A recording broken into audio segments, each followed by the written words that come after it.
Honourable members, prayers.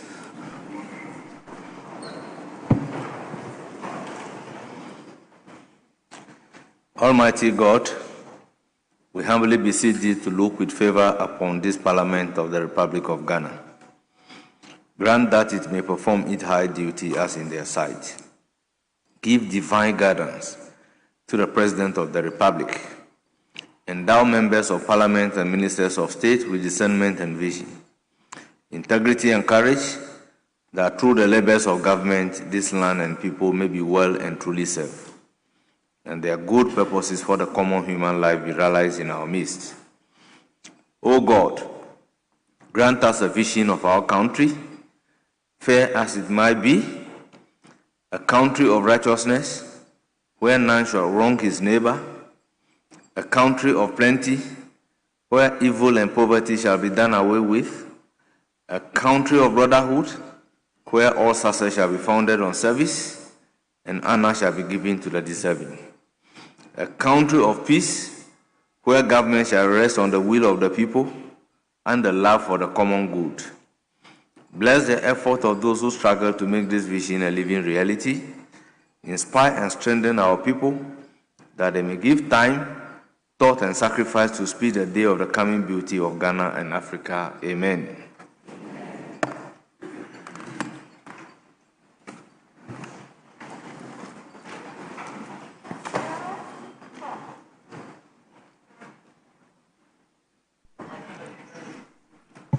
Honourable members, I crave your indulgence to take the item numbered 5, correction of votes and proceedings, and official reports. I hold in my hand the vote and proceedings of Thursday, 5th February 2026 for correction. Honourable members, page 1, page 2, page 3, page 4, page 5, page 6, page 7, page 8. Yes, Honorable Vincent Ekwa Safwa. Thank you very much, Right Honorable Speaker. Page 7. I have been marked absent. Yesterday I was here briefly, signed, and so I'm surprised that my name is not in the list of those Table office, I notice his presence. Kindly take note and do the correction. Page 8, yes. Speaker, thank you so much. Speaker, with respect, item 6, line 3, the first word, which is Tuesday, I propose that we delete and insert Wednesday, since the second sitting of this meeting was done on Wednesday, 4th February. Speaker, and if you indulge me, today I'm aware it's your special day. Happy birthday, Speaker. You've been a great blessing to this country and a great inspiration to us in Ghana's legislative jurisprudence. Yes, it's part of the votes and proceedings. Speaker, God bless you so much. Thank you very much. Thank you very much, Honorable Member. Table office, kindly take note. Page 9, page 10, page 11, page 12, page 13, page 14, page 15, and 16. Honourable members, the vote and proceedings of Thursday, 5th February 2026, as corrected, is hereby adopted as a true record of proceedings. We now turn to the official reports, and I have in my hand official reports of Wednesday, 17 December 2025 for your corrections. Honourable members, any correction?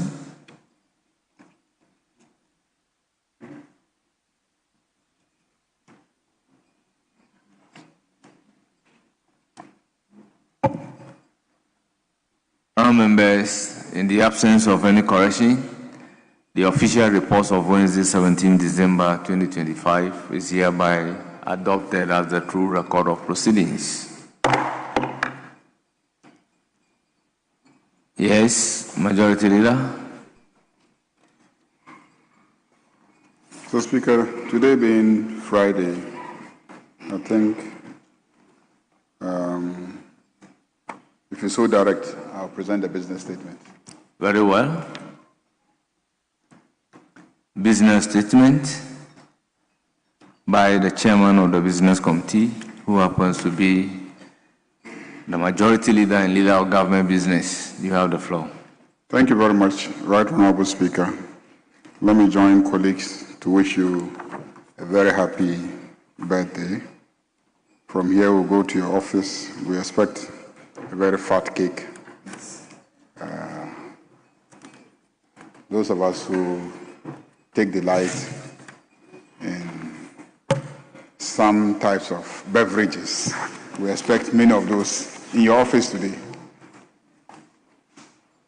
And all those who have birthday gifts, please hand them over to me. I will account to the Right Honorable Speaker all birthday gifts that will be presented. Mr. Speaker, the most important business today is to celebrate the birthday of the Right Honorable Speaker. Mr. Speaker, your committee met yesterday, Thursday, 5th February 2026, and arranged business of the House for the second week ending Friday, 13th February 2026. Committee accordingly submits its report as follows. You may read any available communication to the House as standard practice dictates, and questions may be asked. We have scheduled 50 questions. We have 4 for the Minister for Labor, Jobs and Employment, 8 for the Minister for Food and Agriculture, 10 for the Minister for Roads and Highways, 4 for the Minister for Transport, 2 for the Minister of State in charge of Government Communication, 10 for the Minister for Health, 1 for the Minister for Sports and Recreation, and 7 for the Minister for Environment, Science and Technology. And then the last 4 will be for Minister for Tourism, Culture and Creative Arts. So 50 questions. 1 is urgent, the 49 are oral. Mr. Speaker, pursuant to Order 91-2, Ministers of State may be permitted to make statements on government policy. You may also admit statements by honorable members in accordance with Order 93. Guidelines on making statements. Business Committee took a view that a lot of the statements tend to be long, winding, and then comments also take a lot of time. So there needs to be some agreement regarding how long a statement should last so that we can manage time in the House. So, Mr. Speaker, Business Committee takes the opportunity to remind honorable members on the guidelines to making statements in the House. Honorable members are expected to deliver statements within 15 minutes. Within 15 minutes, I find that quite a lot already. I mean, even 15 is a lot. Honorable members, excluding leaders, within 10 minutes, and 5 minutes for each member contributing. So, attached is a detailed guideline to making statements. So, the guidelines have been attached. The last page of what you have been presented today as business statement has the details of the guidelines. Let's try and live within those guidelines. Mr. Speaker, in accordance with Order 159, bills may be presented to the House for first reading. However, those of urgent nature may be taken through the various stages in a day in accordance with Order 160 and pursuant to Order 97. Papers may be laid during the week, and reports from committees may also be presented in the House for consideration. Mr. Speaker, motions may be debated in their consequential resolutions, if any, taken during the week. And once again, we continue to urge colleagues to deal with their referrals. The Business Committee once again reminds the House of the backlog of referrals pending before committees. Leadership of committees are therefore urged to prioritize and expedite consideration of the referrals and promptly report to the House during the meeting in accordance with Order 2674. Mr. Speaker, in accordance with Order 2162 and subject to Order 67, the committee submits to the House the order in which business of the House shall be taken during the week. Thank you. Yes, honourable members. Business statement ably presented by the chairman of the business committee. I will then open the floor for comment on the business statement. Honourable members, I repeat again, comment on the business statement. The floor is now open.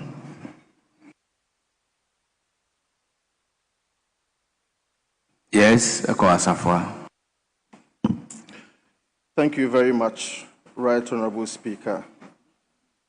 Right Honourable Speaker, with respect, I would want to draw the attention of the Majority Leader to a very important issue. On the 20th of January, 2026, the Minority Leader, the Deputy Minority Leader, and my good self made an application to the Speaker of Parliament, which application was in respect to a half-hour motion to investigate into how and why in the teacher manuals that has been given to teachers across the country, it had tendencies of LGBTQ in there. Per the motion that was submitted to the Speaker of Parliament, he referred the said application to the Education Committee. Right Honourable Speaker, I am very much aware that the Business Committee's attention was drawn to this effect, and we were expecting that at least it will find expression into the Business Committee statement that the Education Committee would have to look at how and why, or if you like, investigate into why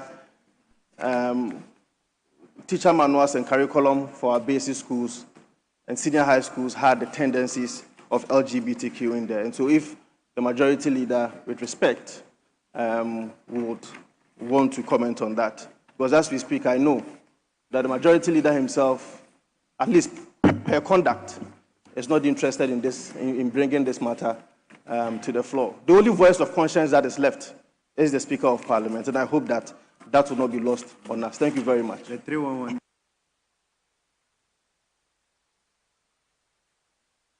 Honourable Habib. Thank you, Mr. Speaker. Mr. Speaker, just to start from where my colleague ended. I think yesterday, I'll start from where he ends. Mr. Speaker, I'm starting from where he ended.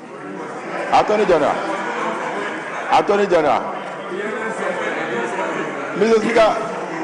Speaker, he ended somewhere, and that has to do with the LBGT on our curriculum. Mr. Speaker, yesterday I was at the Business Committee meeting, and then fortunately or unfortunately, the Majority Leader, who is the chairman of the Business Committee, was not available at the committee meeting. And then we did discuss, among other things, even the bill itself, the LBGT. The LBGTQ. I don't get it. Mr. Speaker. Mr. Speaker. Mr. Speaker. Mr. Speaker. Mr. Speaker. Mr. Speaker. Honourable Habib. Honourable Habib. Yes. What did he say the bill was? Mr. Speaker, I am talking about lesbians, gays, bisexual, transgender, Qs. Do you know the meaning of the Q? Honourable Habib. So, Mr. Speaker, Are you? Mr. Speaker, so With all due respect, are you talking about the human sexual value bill or? Mr. Speaker, it's so strange that some people are now marrying trees, and it is part of those alphabet that is being abbreviated. So that is people saying that they are getting married to a tree, and the tree has become their spouse, and that is what I'm saying, Mr. Speaker. My issue here is that the bill missing, Mr. Speaker. The committee you chair, they appear before you, but we were told that it will still find its way into our order paper. Until now, nothing is being, nothing is happening. And yesterday, the majority chief whip, who was chairing the business committee, directed the clerk that they should be able to, they should include, when I say clerk, Jethro, not the clerk to Parliament, the clerk to the business committee. And you were not present at that meeting, but Camilo was there yesterday, that the majority chief whip said they should capture that on the order paper, but it is missing again. I don't know whether Camilo deliberately refused to add the LGBTQS and plus into the. And Mr. Speaker, on a more serious note, majority leader. Honorable Habib, on a more serious note, we do not have such bills ever passing through the House. The bill has appropriate title, and that is what I want you to mention. I've even started drawing your attention. Mr. Speaker, are you talking about the human sexual Mr. Speaker, and family values bill? Mr. Speaker, or you are talking about a different thing? Mr. Speaker, we are in this chamber when people are mentioning Mahama Care, but we don't have Mahama Care. And we have passed a bill to the effect that people are on their floor here saying that we are passing Mahama Care, but there's nothing like Mahama Care. Mr. Speaker, let me make my point. So you are also agreeing that there is nothing like LGBTQ plus. The human sexual rights and family values bill. Fine. That is what I am talking about. Yes. Mr. Speaker, majority leader, there is, I don't know if you can schedule either the Northern Regional Minister or the Minister responsible for education. There is this fire recently in the Northern region in the senior high schools, and it's always girls' dormitory. So far, 3 secondary schools, Northern School of Business, Puntamale, and my own backyard, the Tolong Senior High, the girls' dormitory, fire everywhere. So if I don't know whether it is the education minister or within the territory of the Northern region, whether it's going to be the Northern Regional Minister. So that we can. Honorable Habib, is it not the case that you know what to do per the rules?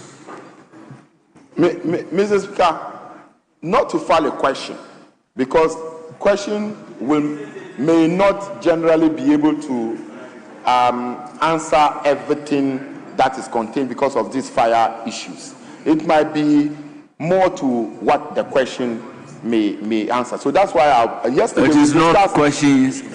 Questions alone is not the only tool available for you under the standing orders. Mr. Speaker, what I am discussing here was discussed as business committee. I raised it, and the chairman who was chairing the business committee said either the education minister or the regional minister can be scheduled so that they can brief the House. So what I'm saying here, those who were at the business committee meeting will bear with me that I discussed it there, that something urgent needs to be done. Because at the moment, it is very, I don't know how I'm going to describe it, that it's only girls' dormitory in our senior high school that the fire issues are happening, so that we can get the appropriate, either the education minister or the regional minister to brief us and measures that they will put to make sure that this doesn't happen. For the Tolong Senior High School in 2023-2024, the similar issue happened, and then I have to step in, and then the same facility somewhere about a week ago,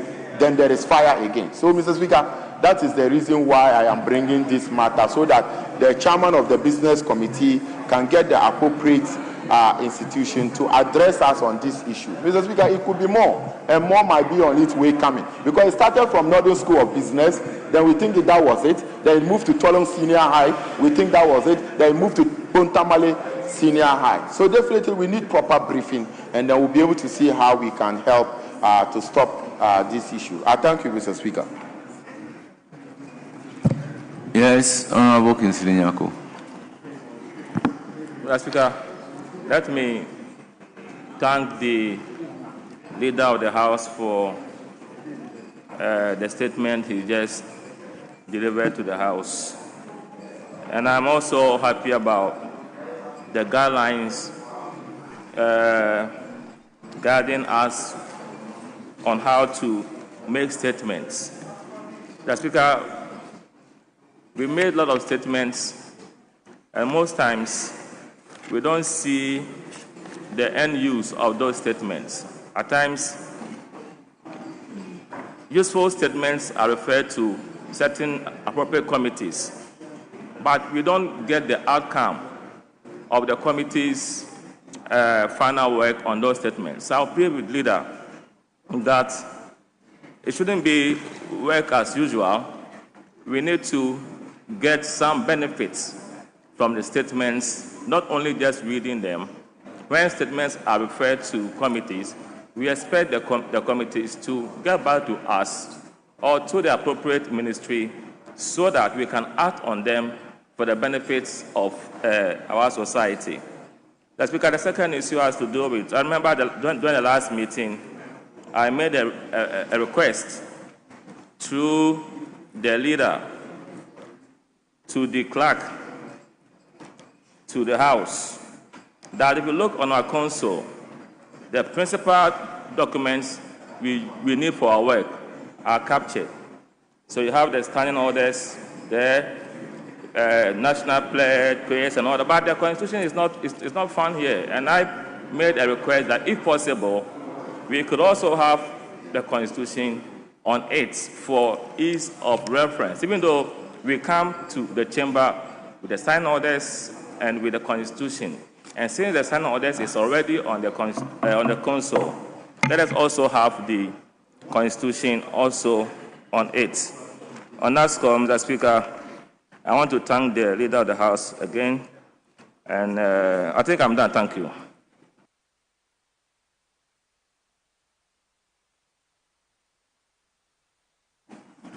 Yes, Honorable Maxwell Lukuto. Thank you, Mr. Speaker. Let me also use this opportunity to thank leader for the business statement, and also use the opportunity to wish you a happy birthday. Being a neighbor, I think it is right in place to wish you. We were just from your office to eat yake and abobitadi. And I think that, yes. But he's my neighbor. Oh, which trouble? Mr. Speaker, so on the business statement, the guidelines as stipulated by leader on statements, I thought that at the point we were restricted to only 2 pages, or not more than 3. Saying 15 minutes to be used for making statements, I think rather will make the pages more than the 2. So I thought that restricting to 2 pages would have been better than giving time of 15 minutes. Because to read for 15 minutes, I think, is much more than being restricted to 2 pages. So that I would want us to look at it rather, and if we're going to be restricted to the pages and the font size, maybe 12 or 14, then we are all guided by the number of pages we need to produce. And I think that will be better than the 15 minutes, which I think will be much more than the 2 pages that we're restricted to. On that note, I thank leader for the business statement. Thank you, Speaker. Yes, Honorable Dr. Kabiru. Thank you very much, Mr. Speaker.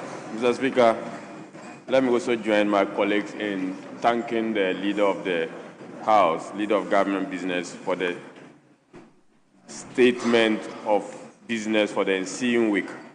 Mr. Speaker, I would want to add my voice to the fact that 15 minutes is just optimal for a statement, and we have to translate that to the number of pages. We shouldn't limit it to 2 pages, and then we try to work backwards to determine the time. Reason why I say this is that we've had to and fro, back and forth with Mr. Speaker on some statements that some of us wanted to make, and being a good, in fact, religiously going by rules, I know that if it is 2 pages, you insist that it must be 2 pages.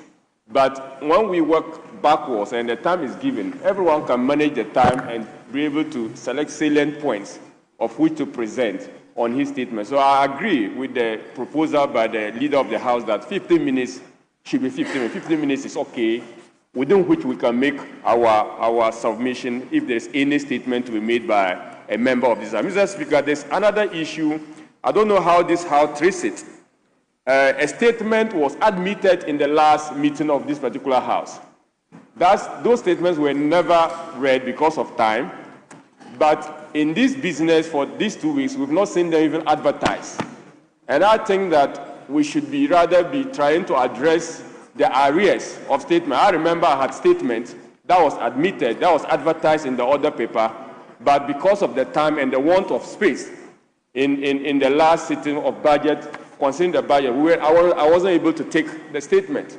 But 2 weeks down the line, even with the advertised statement, I've not seen it. So I want to get direction, whether or not we don't treat the backlog before we admit new ones. If we do, how come that statement did not find expression in this particular week or the business for the ensuing week? Thank you very much, Mr. Speaker. Yes, Honorable Safoje. Thank you, Mr. Speaker. Mr. Speaker, I also want to wish you a happy birthday. Mr. Speaker, a lot of the points, let me first and foremost commend the Business Committee, the Majority Leader and his team for the work they've done. Mr. Speaker, a lot of the points I want to raise, particularly with the statement, has been made. So I won't belabor the point, except to add that, Mr. Speaker, the Standing Order 93 is clear. Mr. Speaker, I think that to adhere to all the guidelines that have been given by the Business Committee and the Majority Leader, a lot will behove on the Speaker and the Speaker's Secretariat, so that they would help us go strictly according to the requirements and the regulations of the timelines that have been set out. Because the Speaker, it lies in the bosom of the Speaker to make modification to whatever statement, font size, whatever. Because the Speaker, some of the times when statements are being read on the floor, you sit down and you get tired. It's as if a whole thesis is being read. But then there's a procedure for which the Standing Order provides that it goes through for the Speaker to admit. So the assumption is that this statement was admitted by the Speaker to be read on the floor. So, Mr. Speaker, in as much as members are being guidelined, I also would plead or crave on the indulgence of the Speaker to also ensure that some of these guidelines are adhered from their outlet, so that members on the floor will be guided as such. Thank you, Mr. Speaker. Yes, Minority Leadership. Speaker, let me join colleagues to wish you well on this auspicious day. We can disagree with you on a number of occasions, but one cannot help but appreciate your appreciation of the rules, procedure, and things many people do not know. Your sense of humor, it's legendary. Yes, I'm closer to Speaker, yes. Speaker has a wonderful sense of humor.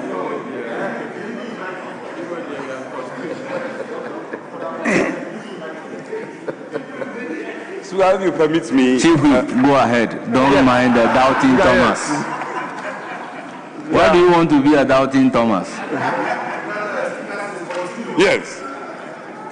Speaker, let me start off from page 2, item 3, referrals at committee. Leader, if you recall, I think we all lamented on the backlog of referrals, and the conclusion was not to issue the usual appeals.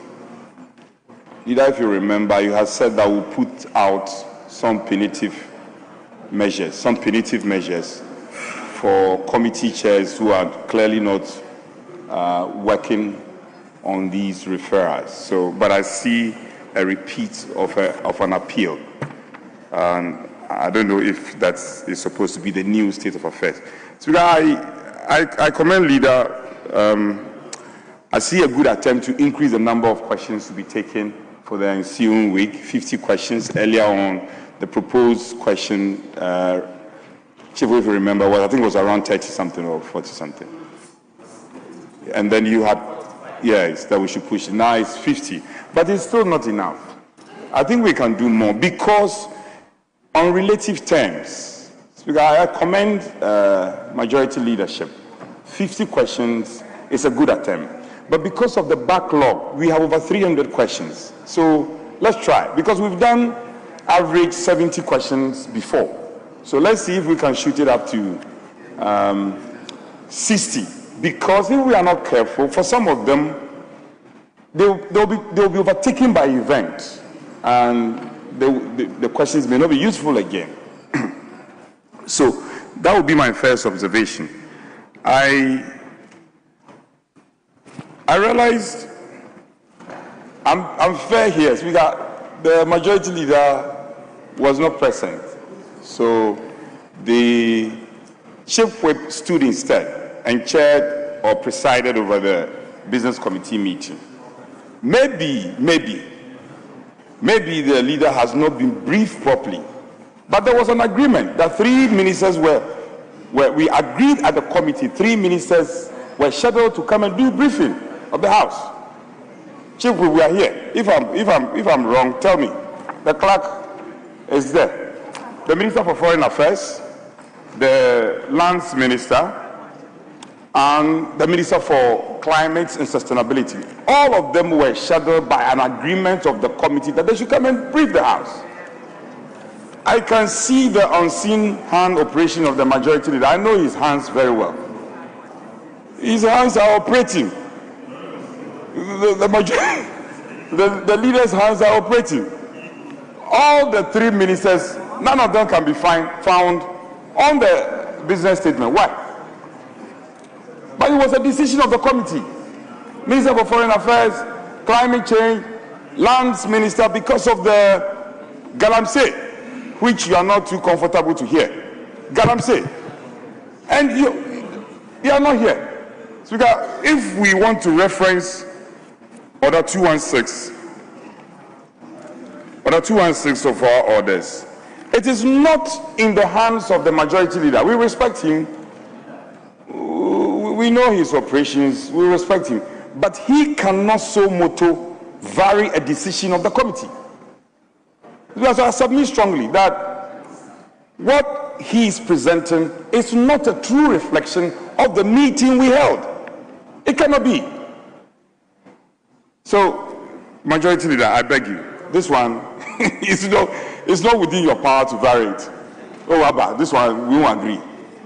He varied it. I expect you to support him. So, Speaker, we should look at that. Then, the formulas, DACF, and what is outstanding, DACF, Get Fund, and correct me if I'm wrong, I think even NHIA is also outstanding. Yes, the formulas, nothing has been mentioned of it. I am aware of a few concerns by the leader of the House.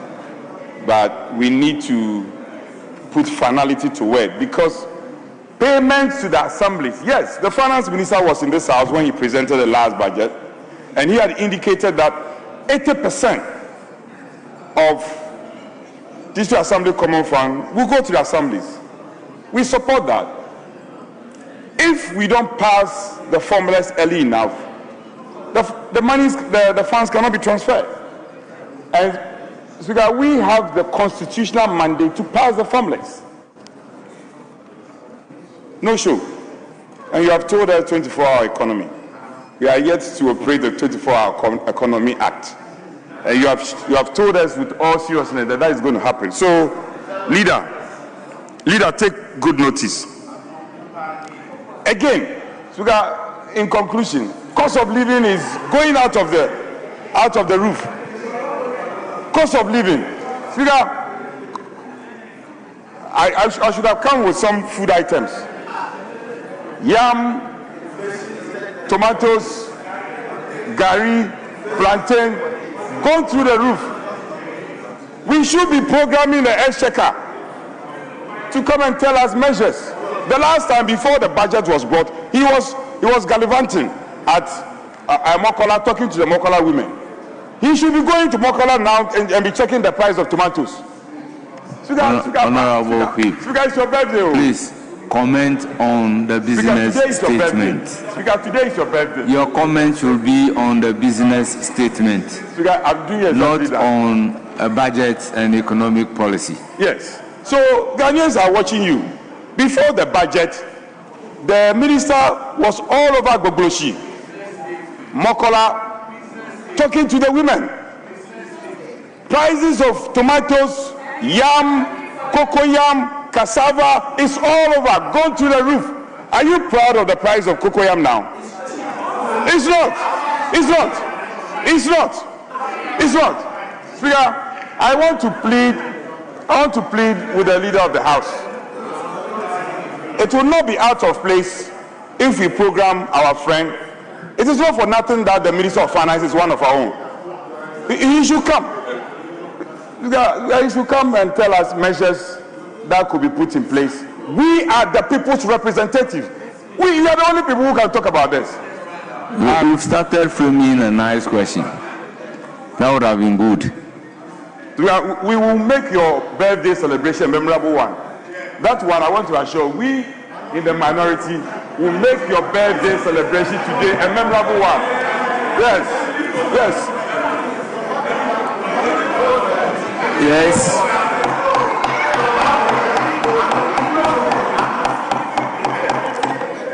Yes, Majority Leader and Leader of Government. If I can conclude. Yesterday, the Leader of the House appealed to us when we came under Order 64 and then Article 102. He appealed to us to abandon the application, and we did. I see I see your new tactics. Or you have moved all your members to one side so that the public and the cameras can focus on you and say that the numbers are more. Look at here, you have been exposed. Look at this part. You have been exposed here. Look, you are exposed. So,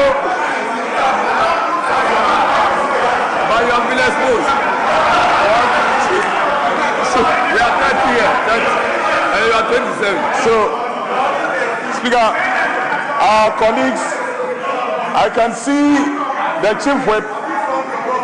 The Chief Whip has rehearsed his tactics, but it's not good enough. It's not good enough. So, Speaker, we want to appeal to the leader. Cost of living is becoming too high. And you had come on the back of promising to reset our country. I'm only reminding you your own messages. Reset agenda. Cost of living is supposed to come down. Speaker, the last time I went to Agbogbloshi, the market women are complaining. Teachers are complaining. Doctors are complaining. Farmers are complaining. Cocoa farmers are complaining. Even footballers are complaining. Footballers are complaining. So,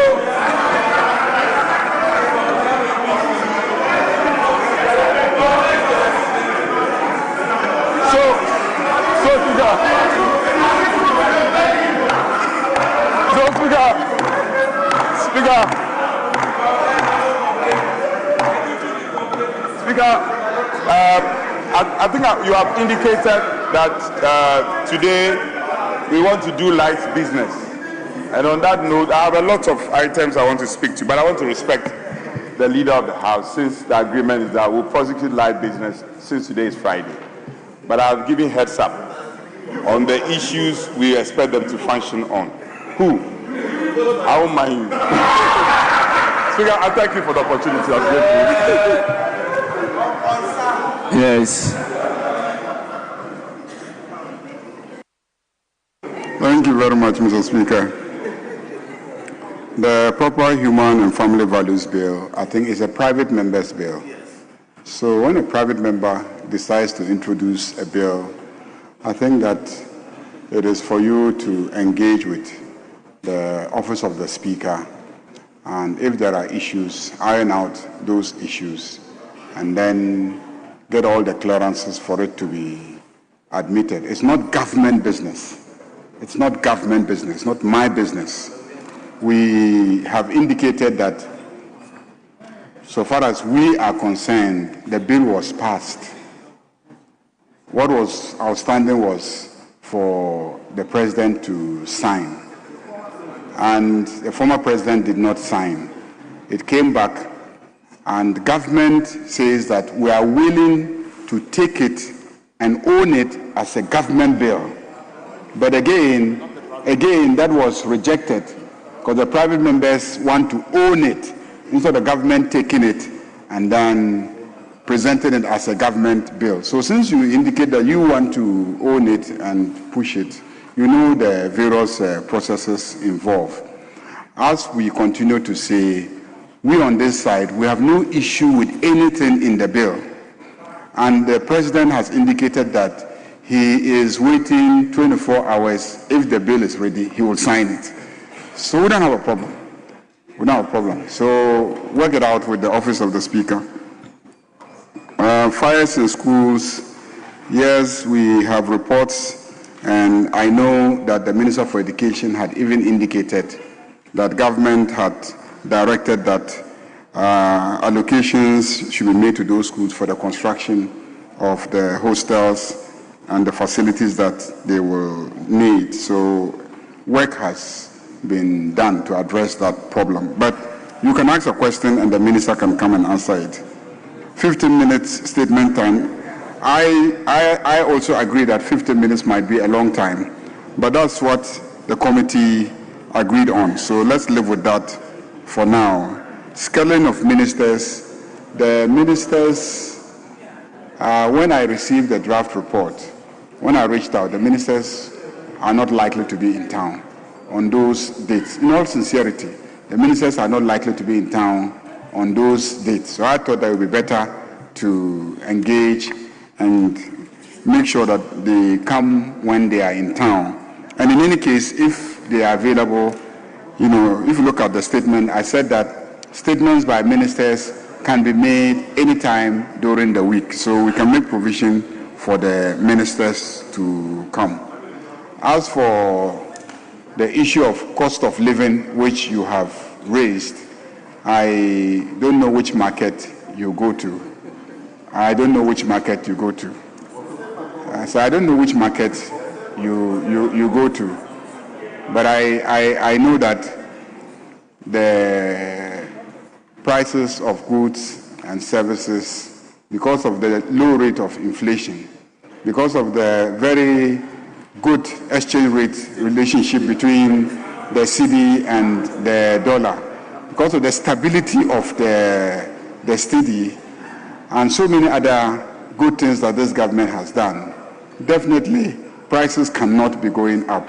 Cost of living cannot. In fact,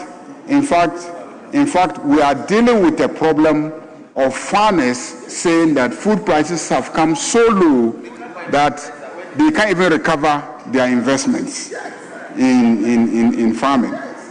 So it is inconceivable that farmers will be complaining that prices are so low for their foods, and then you will be in this chamber complaining about cost of living. But I understand, because if you are in the habit of driving Maybachs and then Rolls Royce and very expensive cars, the prices of the spare parts and the servicing of those kind of vehicles, you know, those prices can go very high. But as for cost of living for ordinary Ghanaians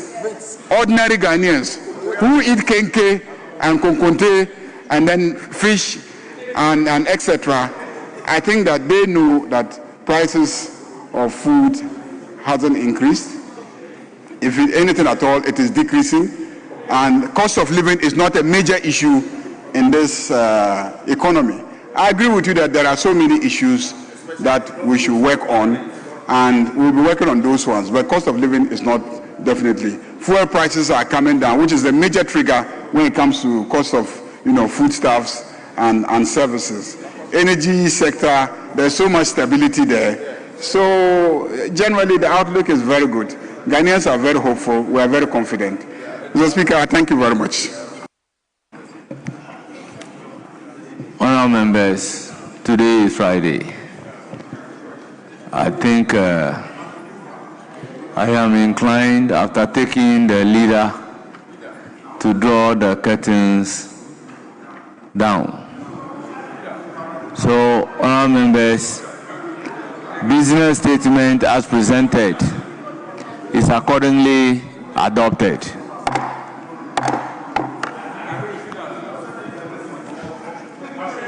Yes. Yes, Honorable Jerry America. Speaker, I know that it's for the majority leader to ask for the next step, but Speaker, there's one thing I've observed. In this chamber, we've paid a lot of attention to people who are dead and gone. We come and read all tributes. I also believe fervently that today being your birthday, you should just spare me a minute or two. I've jotted something down together with my colleagues in Kitasco, as it were, to let you know that we cherish you and we love you. And so if you wouldn't mind, I know it's a difficult task for you, so this is more like a trap. If you wouldn't mind, you should admit this statement since it's just a minute. Speaker, and it is no bad statement, it's just a birthday wish. So, Speaker, if you mind, let me just start.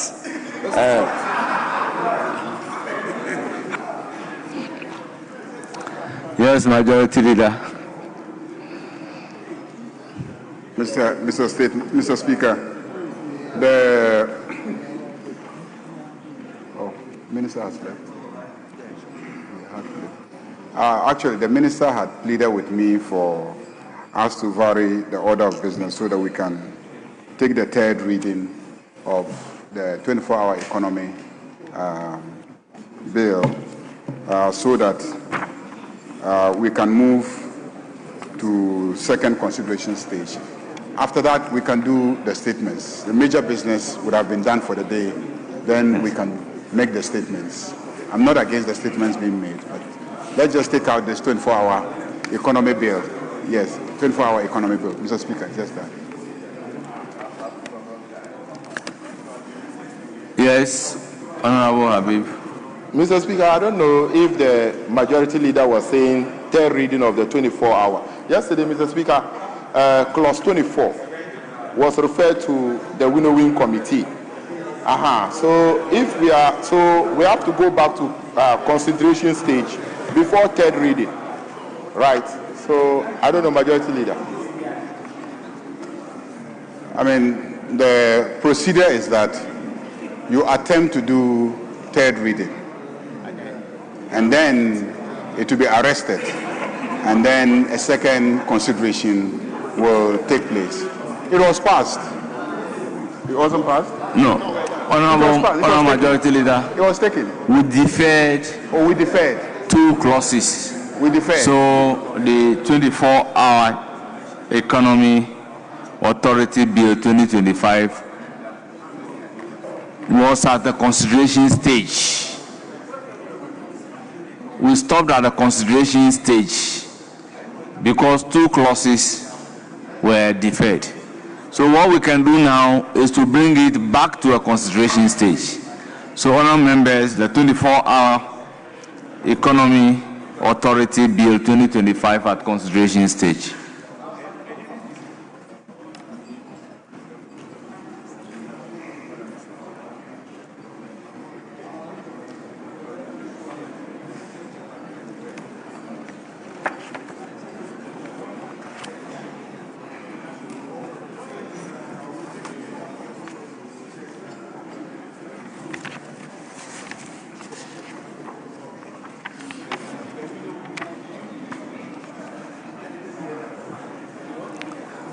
members, we deferred clause 7. We also deferred clause 24, which is likely to have impact on clause 12.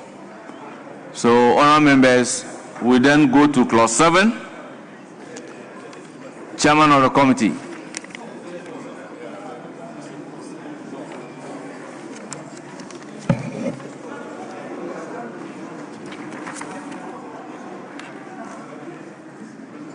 Please, I think on this occasion, I am right. We couldn't put a question on clause 7(4).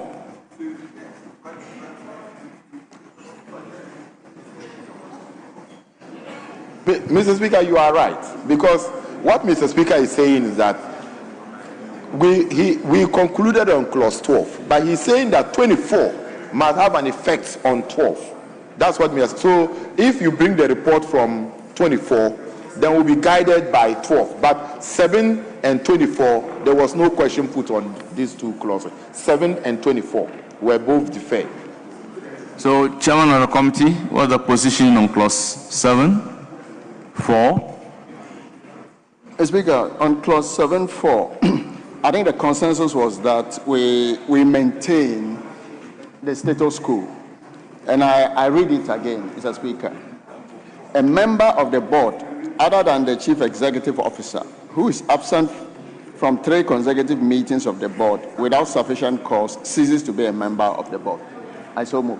So, honourable members, on that note, I'll put a question on the entire clause 7. Yes, Honourable Dr. Kabiru. Mr. Speaker, the clause 7 was deferred basically because of this current rendition. The rendition that the chairman of the committee is proposing to have. And I even remember yesterday, reference was made to other acts or bills that we have passed. And that provision that is exempting the chief executive officer wasn't part. And that was the reason why we deferred it. Mr. Speaker, I think that the chairman of the committee insisted that we should exempt the chief executive officer from being part of meetings, or he could exempt himself or absent himself for 3 consecutive sittings of the board without a just cause or without authorization. It's not, with the greatest respect, something that this House should accept to. I don't know the reasons. Maybe he would want to explain to us what other further engagement they had done, and they came to that conclusion that the current rendition should stay. Without that explanation, Mr. Speaker, how do we call on the House to vote on the same matter when consensus was built that further engagement should be done? The engagement that was done, the reason for letting it stand as it is, should be explained to us before we can carry us along, Mr. Speaker. So the chairman of the committee would have to explain why we need to, accept the rendition as it stands now. Thank you very much, Mr. Speaker. Yes, chairman of the committee. Mr. Speaker, I'm just going to repeat exactly what I said yesterday. That the chief executive officer reports to the board. The chief executive officer is a member of the board. Unless and until the chief executive officer's position is taken, it is not the number of times that he's attended or not attended board meetings that will take him off that duty. He's a chief executive officer representing the institution. So if you ask that, whether 3, 4, or 5 consecutive times, he remains the chief executive officer. And so, Mr. Speaker, I think we have belabored this point for far too long. And I think, Mr. Speaker, I should put a question. Yes, Honorable John Dako. Speaker, yesterday, I think the leader of the House and my own friend, Defiamepo, actually agreed with us that the chief executive position is so important that the chief executive should not be allowed to absent himself for 3 consecutive times without just cause or authorization. And so the agreement was for us to defer this provision for further engagement. But for the chairman of the committee to come back to say that, well, the status quo should remain, then it's as if all the arguments we made yesterday came to naught. Mr. Speaker, we had a very, very genuine reason that we are dealing with a 24-hour economy authority, and the chief executive of that authority can choose to absent himself without giving reasons for 3 consecutive meetings, and there will be no consequence.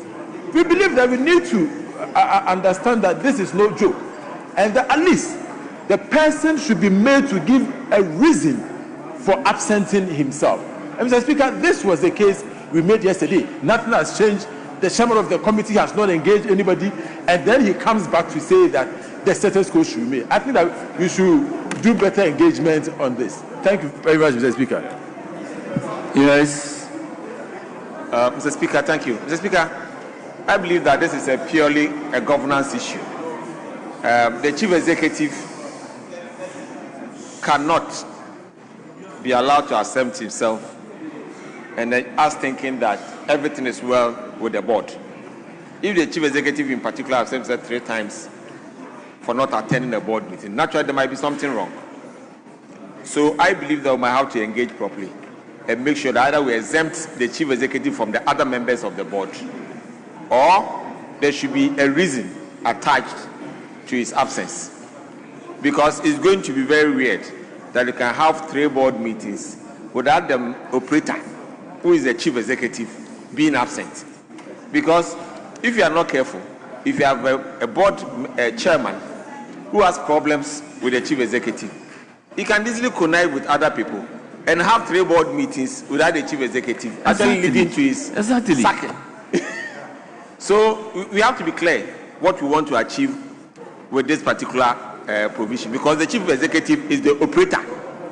So he has to be present virtually at every board meeting, unless maybe he's traveled sick or something that the board is taking a decision for his. That is exactly the point that we are making. Yes. It is because they want to avoid those instances. And the fact that the chief executive is there by virtue of being the chief executive of the institution. The appointing authority is different.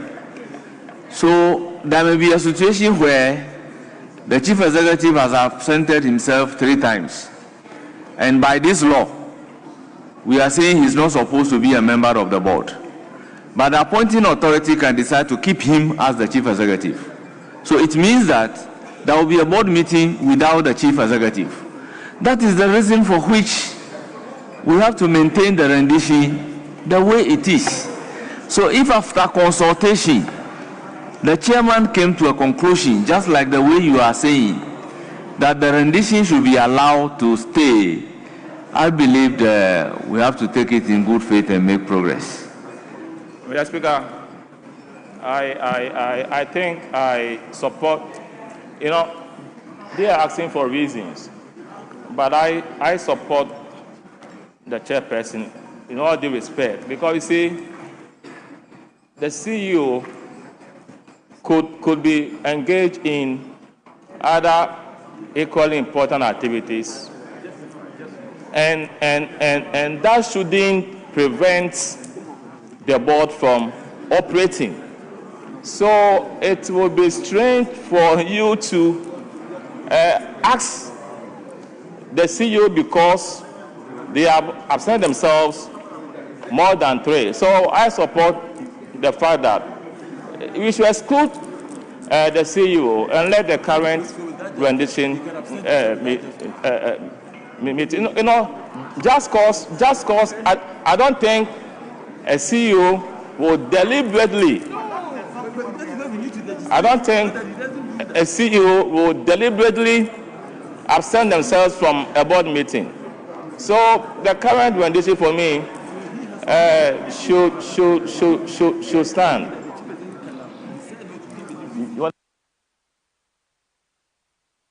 Yes, Majority Leader.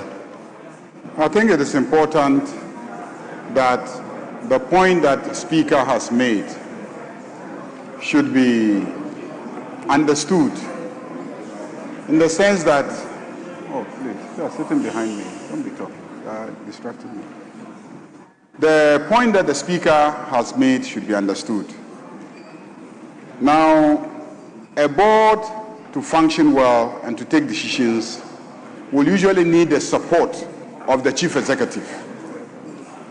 It is usually the only reason why it is made automatic that the Chief Executive should be a member of the board for harmonious working relationship. If you introduce a clause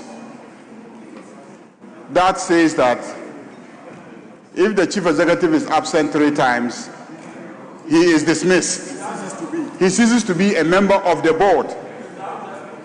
He ceases to be a member of the board. But he's still the Chief Executive. How are you as a board going to function effectively without your Chief Executive sitting in the meeting and guiding you? And the person who's going to execute the decision of the board is the Chief Executive. So if you push him out because he didn't attend 3 meetings, as a board you will suffer. Because the board is not the same as the office of the Chief Executive. So once you are not dismissing him as a Chief Executive and you are saying that he shouldn't be a member of the board, you will have a problem. So I think that practically we've never had a situation where there's been a move to remove a Chief Executive because he did not attend meetings. So let us live with this rendition. Let us live with this rendition because administratively it is fine. The alternative is equally good, but there's nothing wrong with this rendition. So let's make progress. Let's live with this one and then make progress. Honourable members, I'll put a question. As many as are in favour of clause 7 standing part of the bill, say aye. Those against say no. The ayes have it. Clause 7 is ordered to stand part of the bill. Honourable members, the other clause is clause 24. Chairman of the committee.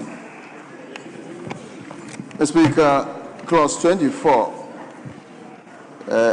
Upon some consultations as referred by you, we have made some consultations and have come out with the following rendition for 24.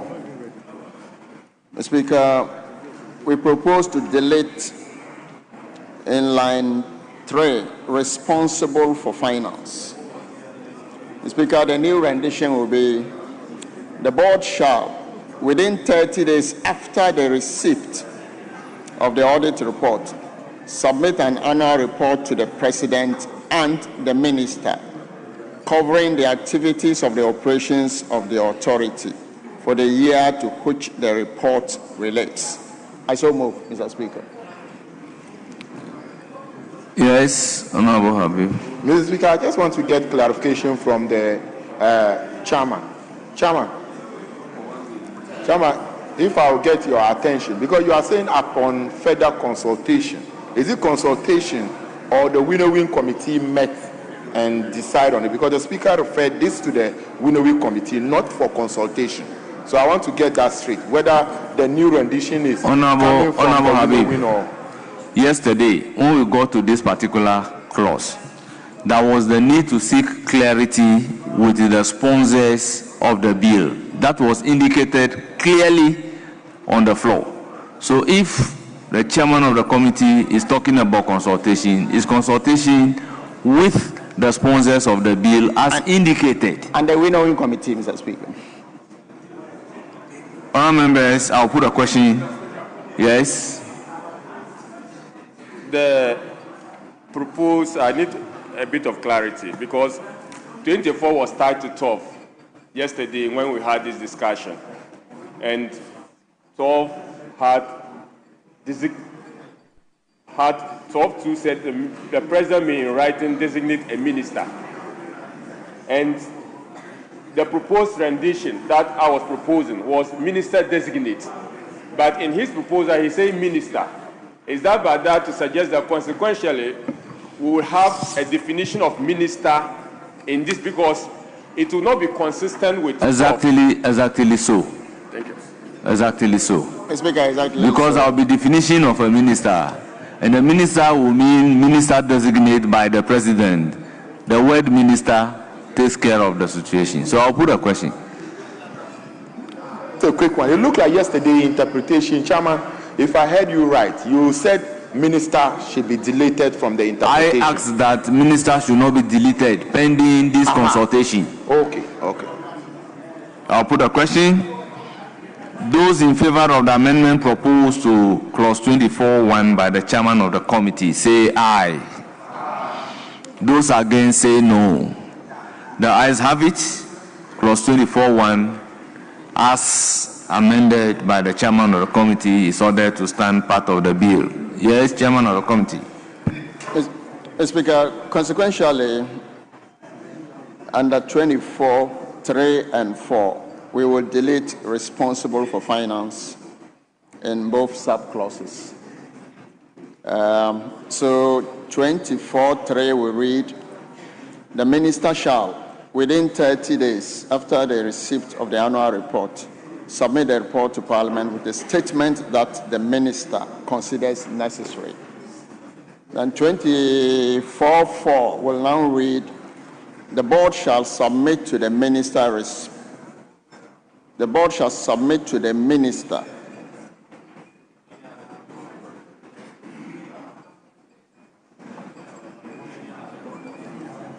any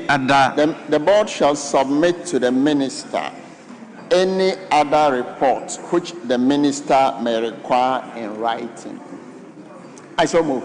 All members, this is consequential amendment. I'll put a question on both clause 24(3) and 4. Those in favor of the proposed amendment by the chairman of the committee say aye. Those against say no. The ayes have it. Clause 24(3) and 4 as consequentially amended is ordered to stand part of the bill. I'll then put a question on the entire clause 24. As many as are in favor of clause 24 in its entirety as amended standing part of the bill say aye. Those against say no. The ayes have it. Clause 24 is ordered to stand part of the bill. Then, chairman of the committee, the impact on clause 12. Speaker, having amended 24, it would definitely have an impact on 12. And so we move to clause 12, subclause 2, in that we would delete or any other person. 12.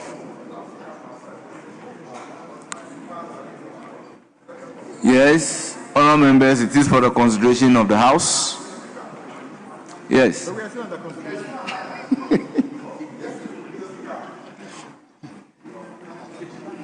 Mr. Speaker, you know, yesterday we were seeking guidance from you with regards to the same clause 12. You said we have passed clause 12. And if we have to do any amendment to clause 12, we have to come under second consideration. Second consideration, Mr. Speaker, I don't know why you give him that opportunity to do an amendment to a clause that we have. Thank you very much. At the conclusion of the day, we indicated, and the record will bear us out, that the amendment to clause 24 will have impacts on clause 12.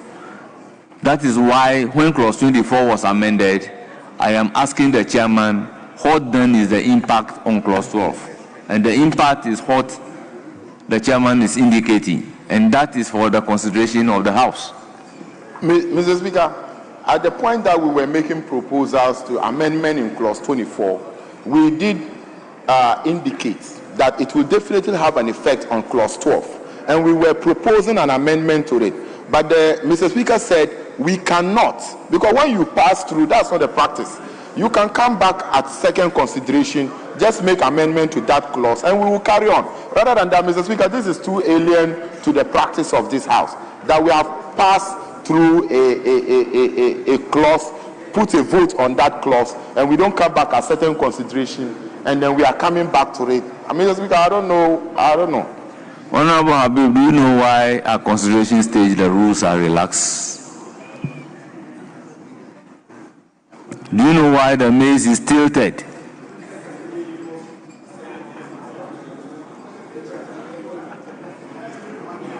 So Habib, clearly we need to understand the rudiment of the game, that certain things are at the discretion of the Speaker. Mr. Speaker, I respect that very well. Mr. Yes. Speaker, you see, so once you respect that, when you do this, you are putting us in very tight corner, because you see, people are learning the process of lawmaking, and people know that at consideration stage, when you pass a vote on a clause, you cannot visit it again until second consideration. Mr. Speaker, that is so why if you are relaxed, because people are learning the lawmaking process. Yes. So and we are it's taking about guidance from you. Yes. And yesterday the same Honorable clause, Habib, I raised that. It's about time for people to realize that Speaker moderates, and certain things are at the discretion of the Speaker. So therefore, if we passed clause 12 and we are at clause 20, you want to bring me back to clause 12, you even know what to do in the circumstances. It can only be done by the leave of the Speaker. Mr. Speaker, today is your birthday, but strongly, this is not the practice of this House. It has never happened that way. And if you are introducing it, fine. Today is your birthday. Let's make progress. I have been in this House and I'm fully involved. Let's make progress. Involved in the passage of the law. When you do it properly, Speaker may give you the opportunity. That is, if you say, Speaker, though we have passed clause 12, but by your leave, can I take you back to clause 12? Speaker will decide to grant you the leave or not to grant you the leave. But in the circumstances, the House has agreed that we need to consider clause 24, and the consideration of clause 24 would have impact on clause 12. Therefore, automatically, once clause 24 is amended, it will have a consequential impact on clause 12. So, in that case, if the person presiding is asking the chairman of the committee, what then is the impact? It doesn't derogate from our rules. So, chairman of the committee, what is the impact? Mr. Speaker,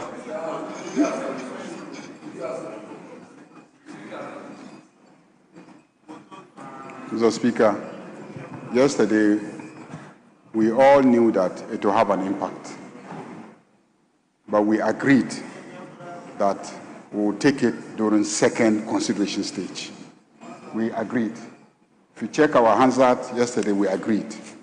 So even this morning, this afternoon, when he raised it earlier, I told him that we had taken the clause yesterday, so we'll take it during second consideration. And that was why I asked him to hold on, and then when we get to third reading, he should arrest the process so that we'll revisit that clause. It's not a complicated exercise. We're already at third reading. So let's just do the third I believe what you said was in reference to 7 and 24. No, which has 12. been corrected. No, 12. But I have no physician to this. Then let's go to interpretation. Yeah. I ask that they should hold on with the meaning of minister as contained in the interpretation.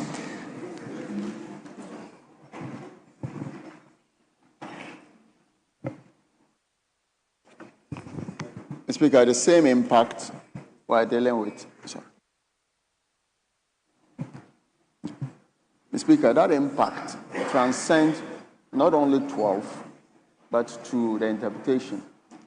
Yes, but yesterday, so if we choose to, there was a proposal by the other paper to delete the interpretation given to the minister. And I ask that we should stop, don't move that amendment at that material moment. So you didn't move the amendment and no decision was taken on it. That is why we are revisiting it still at the consideration stage.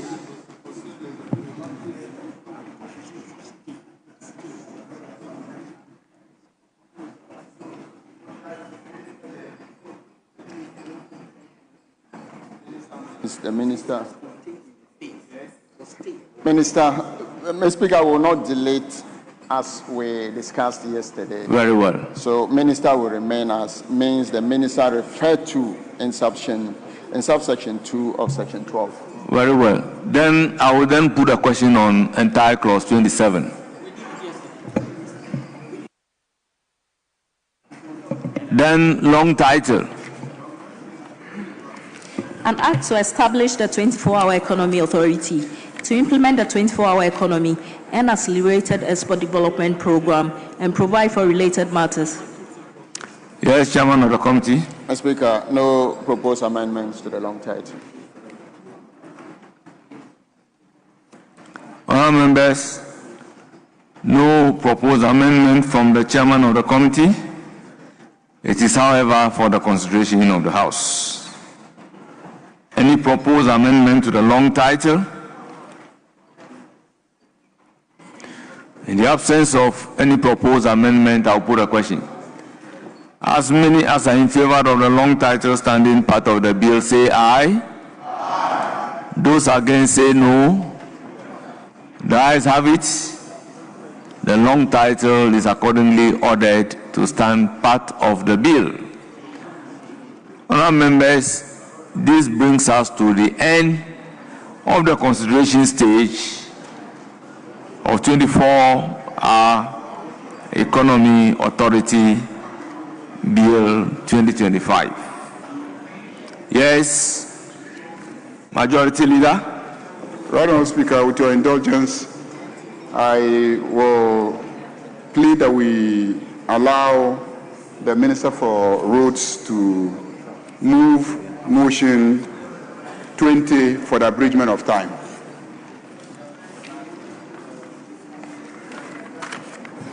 Members, before doing so, let me acknowledge the presence of students from Hope College. They are led by Thomas D. Kodo, head of department. They are from Gumwa East. They numbered 90. Then we have St. Adelaide International School, led by Bismarck Chunibua, a teacher. They are from Weja, Bawe. They numbered 156. Jerry Shaib, your students are here.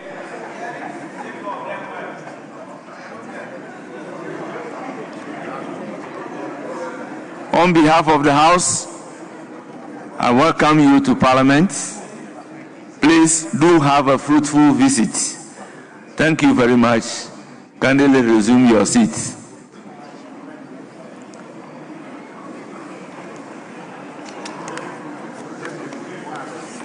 Yes, Majority Leader. Mr. Speaker, I had made an application to you to grant leave for the Minister for Roads to move motion 20 for abridgment of time on behalf of the Attorney General, Minister for Justice. He was here earlier, but he has to catch a flight. Yes. Minority bench. We don't have, if the road minister is our friend, so that one there we don't have a problem. Motion numbered 20. Road Minister, you may move the motion for the Attorney General and Minister for Justice.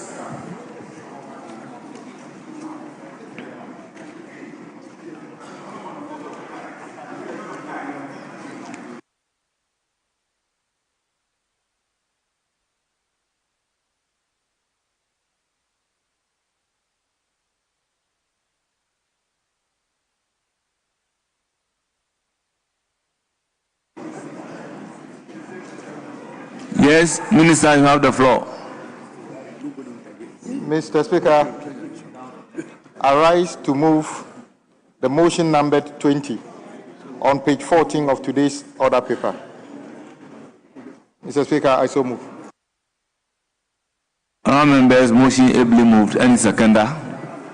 Mr. Speaker, I rise to second the motion. All members, motion moved and seconded. It is for the consideration of the House. All members, this being the procedural motion, I will put the question. All those in favor of the motion number 20 at page 14 of today's order paper say aye. Aye. Those against say no. That is have it. The motion is accordingly adopted. Now, consequential motion numbered 21. Mr. Speaker, once again, I will ask for leave from you for the Minister for Roads to move motion number 21 for the third reading. Yes, Minister for Roads, you have the floor. Yes, Honorable Shaibu. Mr. Speaker, may I come under the 174 to take us back to look at clause 12.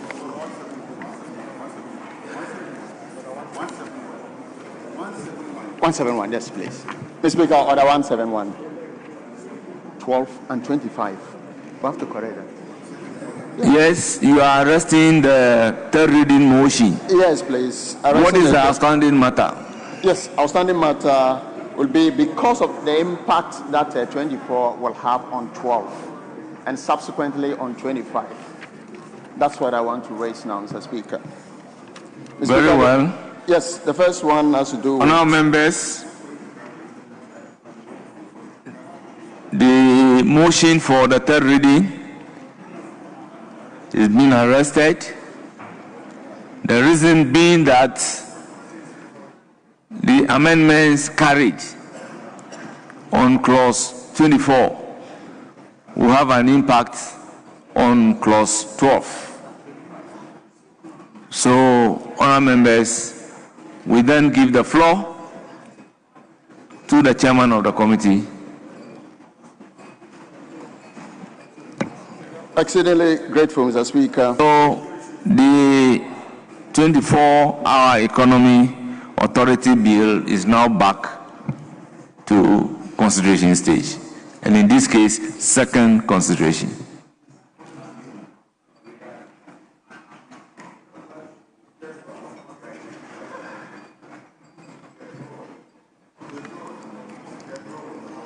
Yes, Chairman of the committee, you now have the indulgence of the House to do so.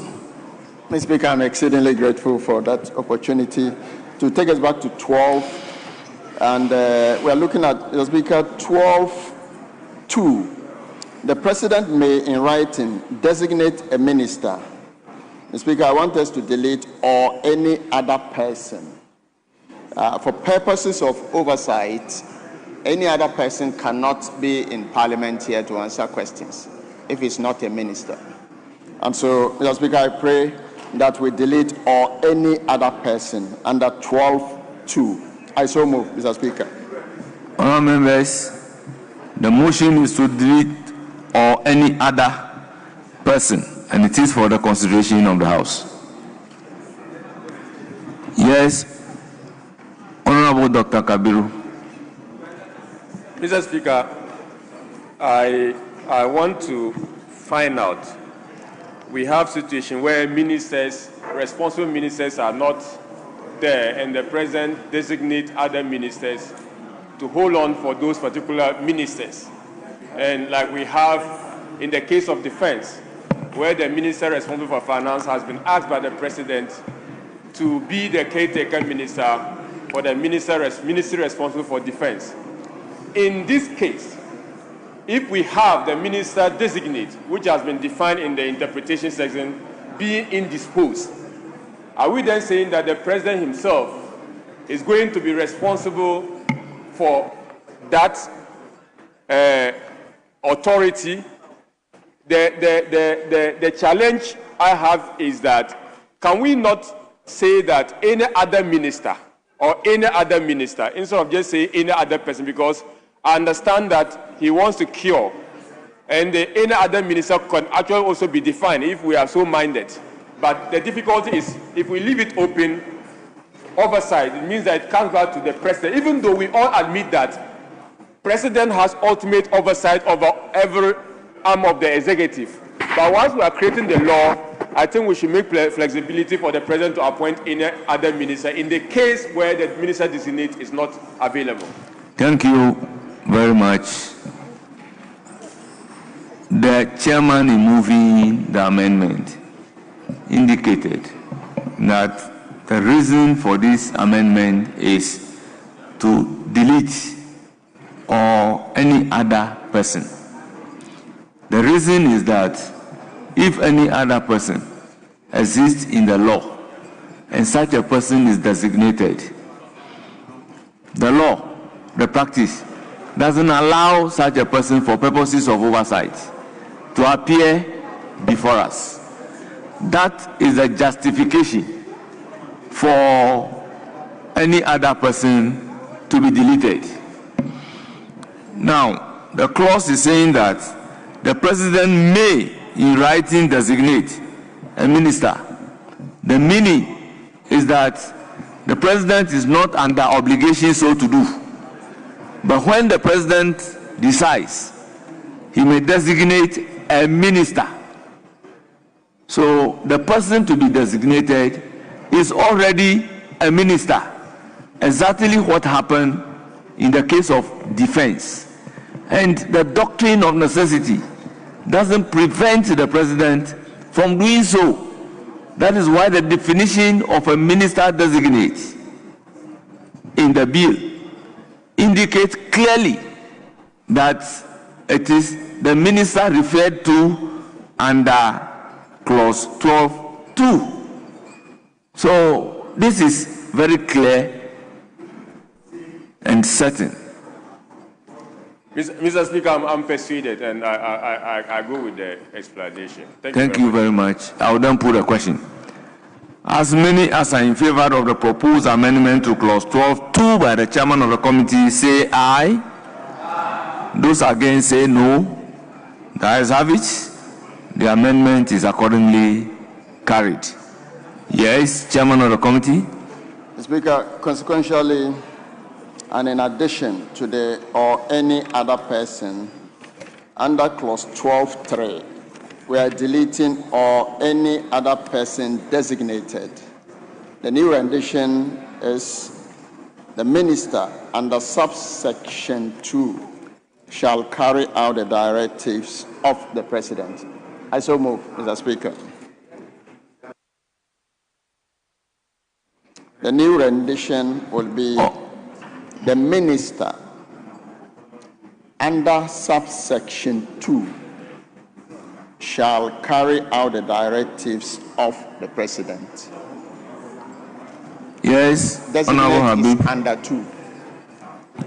Honorable Habib, I believe this is a consequential amendment. Yes, Mr. Speaker, I just wanted, if it will not hurt, since the 12(2), the president may, in writing, designate a minister.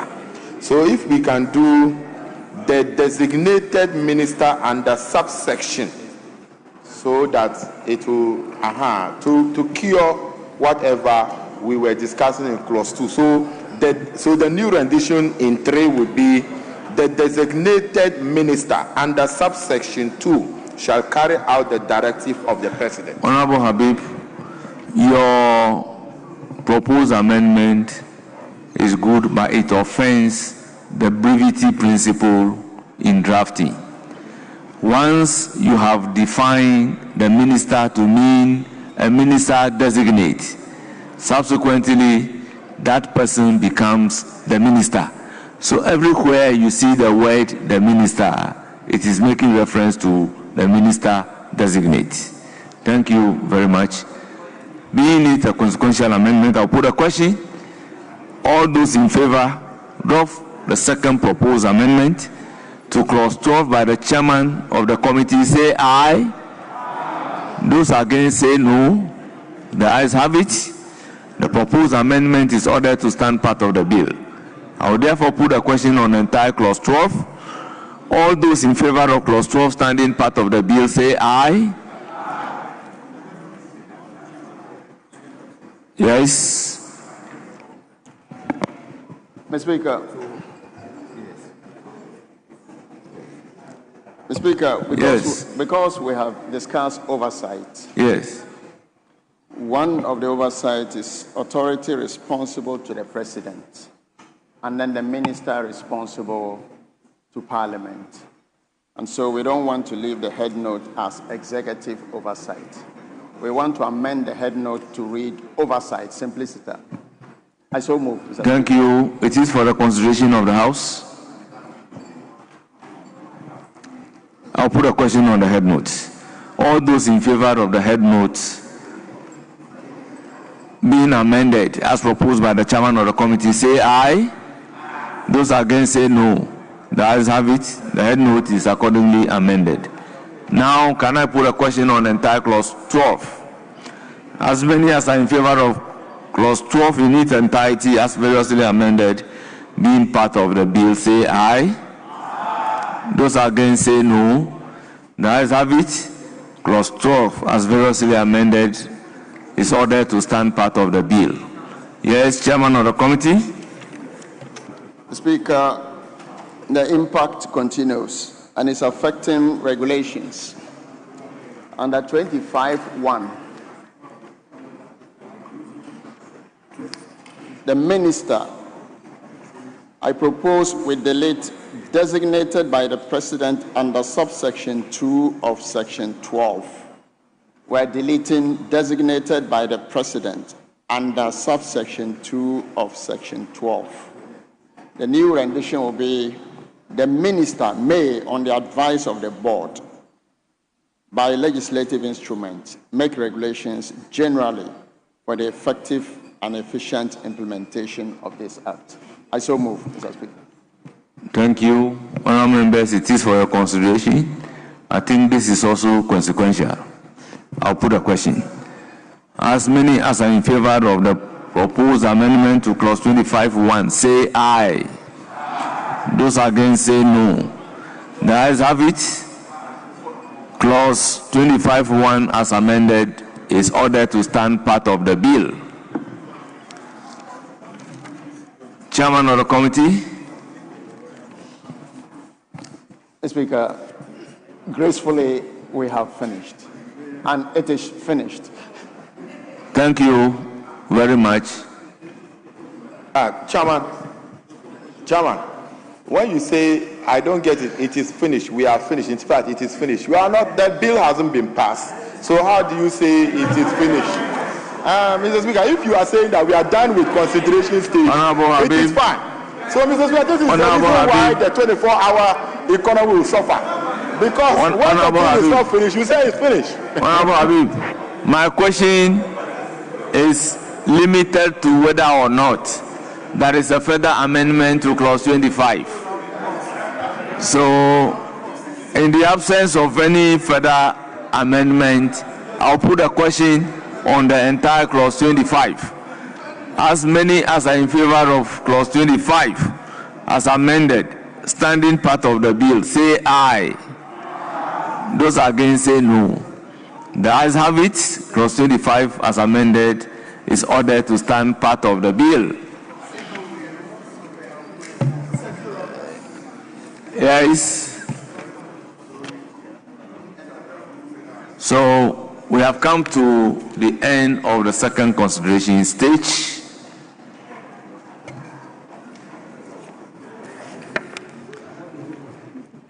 I will therefore call upon the minister to move the motion numbered 21. Mr. Speaker, I rise to move that the 24-hour Economy Authority Bill 2025 is now read the third time. Honourable members, motion ably moved. Any seconder? Mr. Speaker, I beg to second the motion. Thank you. Honourable members, motion moved and seconded. It is for the consideration of the House. This This being the third reading, I'll put a question. As many as are in favor of the motion say aye. Aye. Those against say no. Honourable members, the motion is adopted. An act to establish the 24-hour economy authority to implement the 24-hour economy and accelerated export development program and provide for related matters. Honourable members, the 24-hour Economy Authority Bill 2025 is duly read for the third time and duly passed.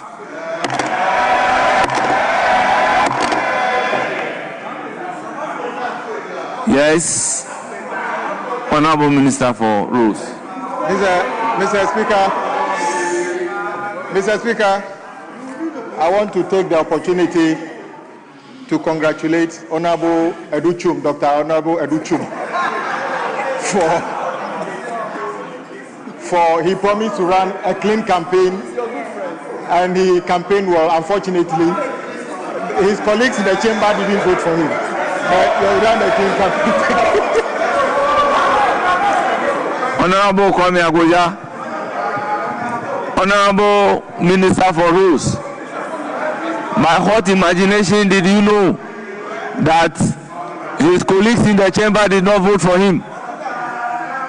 How did you know? Mr. Speaker, I followed the voting. He almost lost in the constituencies of all the front benches in the minority, which is not very good. He's a very punctual person.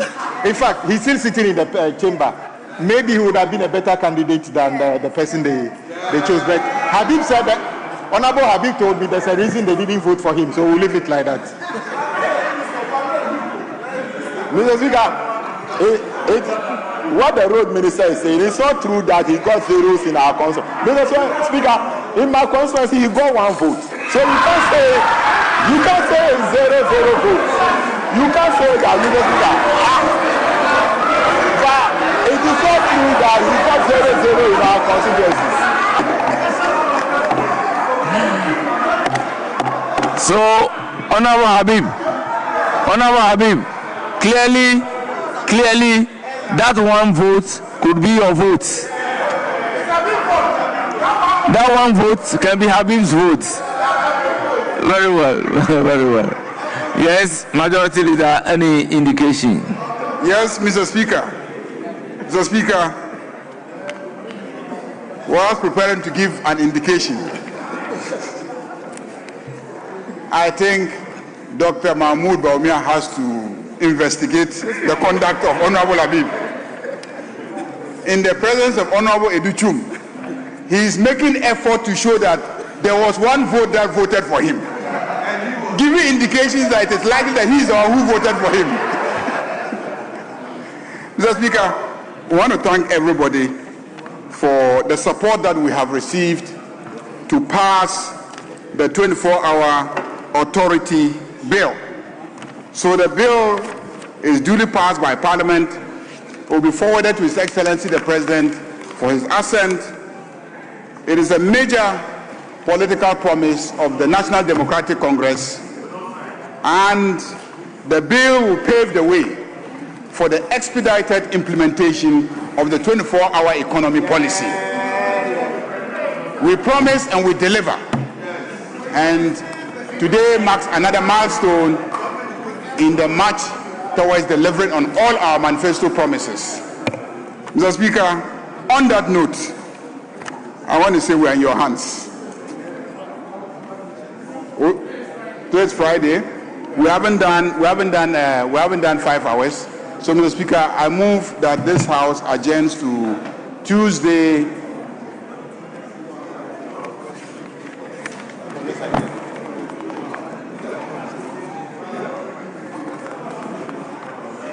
Mr. Speaker, I move that we adjourn, but the movers of the motion are not here. There's no consensus with leadership. So it's least about, your leader is not there. We haven't discussed, so there's no consensus. So, Speaker, I move that we adjourn to Tuesday, 2 o'clock in the afternoon. Honourable members, motion move for adjournment Any seconder? Mr. Speaker, is to second the motion. Mr. Speaker, it's just a clear indication that the 24-hour economy itself, the bill being passed, has already been defeated because we still have a lot of things to do after doing 2 hours. The majority leader is saying we should go home. Mr. Speaker, without much, we second the motion. We will help them since the 24-hour economy bill itself will not even survive 2 hours. The 24-hour economy will not survive 2 hours. So I second the motion, Mr. Speaker.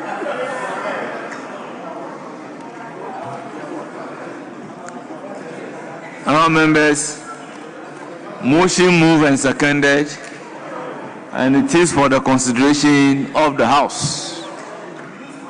I would put the question. The question is, as many as are in favor of the motion for adjournment, say aye. Those against, say no. Honourable members, definitely the ayes have it. The motion is adopted.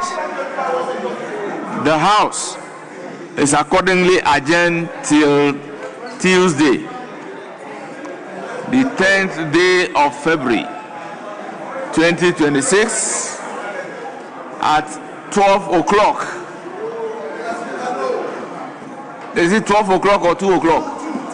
At 2 o'clock in the afternoon.